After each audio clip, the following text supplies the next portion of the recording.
గూఢాచార్య అని అనుకోవాల్సి వస్తుంది అని ఒక మాట మాట్లాడతారు.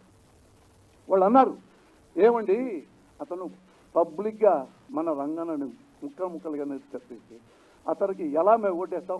ఆయనకే ఓటేయాలి, రంగాన్ని చంపినా సరే ఆయనకే ఓటేయాలి, కమ్మడికే ఓటేయాలి, కమ్మడే ముఖ్యమంత్రి కావాలి. మరి మా కాపుల్లో లేరా ముఖ్యమంత్రి అయ్యేవాళ్ళు? కాపులు ఎంతమంది చదువుకున్నారు, ఎంత లెజెండ్స్ ఉన్నారు, ఎంత లెక్చరర్స్, ప్రొఫెసర్స్, ఇండస్ట్రియలిస్టులు, ఐఏఎస్లు, ఐపీఎస్లు, హానెస్ట్ ఫెలోస్, కాపుల కోసం ప్రాణం ఇచ్చే నాయకులు ఎంతమంది లేరు? నీ చేత కాదు, నువ్వు చేయనన్నావు, ఇంకో కాపు కులాన్ని పెట్టావు, ఇంకో కాపు సోదరుని పెట్టావు ముఖ్యమంత్రి క్యాండిడేట్గా. నువ్వు చంద్రబాబుకు తిట్టి అప్పుడు క్లాప్స్ కొట్టించి నువ్వే మళ్ళీ చంద్రబాబు క్లాప్స్ కొట్టమంటావు? ఏమండి రంగా మీకు కాపరేటివ్ ఫీలింగ్ లేదా?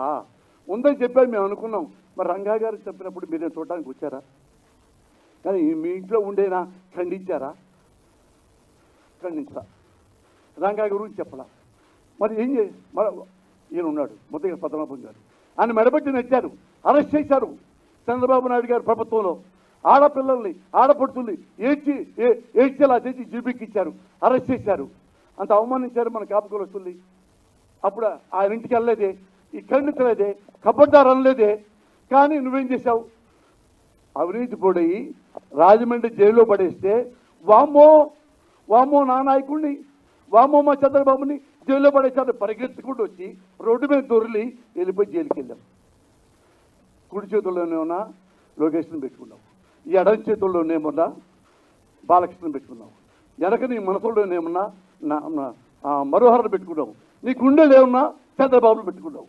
అక్కడ జైల్లోకి వచ్చి అంత విళ్ళప్పుగా మాట్లాడి ఆయన లేకపోతే నేను బతకలేను చంద్రబాబు లేకపోతే అన్నవాడివి కాపులు ఎందుకు రెచ్చగొట్టావు? ఎందుకు దుర్మార్గంగా మళ్ళా వచ్చిచ్చావు? మరి ఇంతమంది పోనీ నేను ఎలక్షన్లు వచ్చినప్పుడు చిరంజీవి గారు పార్టీ పెట్టినప్పుడు నేను ఓటేయడానికి అడిగితే చిలకలూరిపేటలో ఒక అమ్మ నాకు ఓటేవంటే వద్దు పోసానికి ఇష్టపడలే. నువ్వు కాపుల్లో నుంచున్నావు, కాపులు కోటేస్తారంట, కాపుల్లో రౌడీలు గుండాలు ఉంటారు, కాపులు గెలిస్తే మన కమ్మాళ్ళను బతకనివ్వరు. తల్లి సాక్షిగా, నా బిడ్డ సాక్షిగా ఇదే వరడు ఒక తల్లి చెప్పింది అందరం చిలకలూరిపేటలో. కాపు కులస్తులు చాలామంది నేను అనుకున్నారు, వాళ్ళు పళ్ళు బిగబెట్టుకొని కాపుగా నేను వద్దురయ్య వరద్దు ఆ తల్లిని అని పక్కన. ఇది నీకు తెలుసు కదా. కాపుల్ని రౌడీలు అన్నాడు చంద్రబాబు, కాపుల్ని గుండాలన్నాడు. మరి ఎందుకు ఓటేయాలి? వేయాల్సిందే, కాపులు గుండాలన్నా అనుకుంటున్నా కానీ చంద్రబాబుకే వేయాలంతే. అడగదు, నో క్వశ్చన్, సలహా అడగదు, కబడ్డార్. ఇది ఎక్కడ పాలిటిక్స్, ఇది ఎక్కడ రాజకీయం అంటే నాకు డౌట్ వస్తుంది చాలామందికి. ఎందుకంటే ఈయన ఎంత ఇష్టపడుతున్నాడంటే, సడన్గా ఎంత ఇష్టపడుతున్నాడంటే, నేను కమ్మకలంలో పుడితే బాగుండేది అని ఫీల్ అవుతున్నావా? నేను కాపు కులంలో ఎందుకు పుట్టాను అని ఫీల్ అవుతున్నావా? ఎందుకు నువ్వు కాపులు పనికిరారు ముఖ్యమంత్రికి, చంద్రబాబే పనికొస్తాడు, రంగాన్ని చంపిన వాడే ముఖ్యమంత్రి అయితే బాగుంటుంది.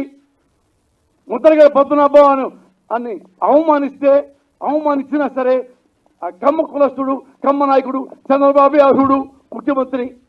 కాపుల్ని గుండాలంటే, కాపుల్ని అరెస్ట్ చేస్తే, కాపుల్ని చిలకలూరిపేటలో తిట్టి కమ్మాళ్ళ మనసులో విషం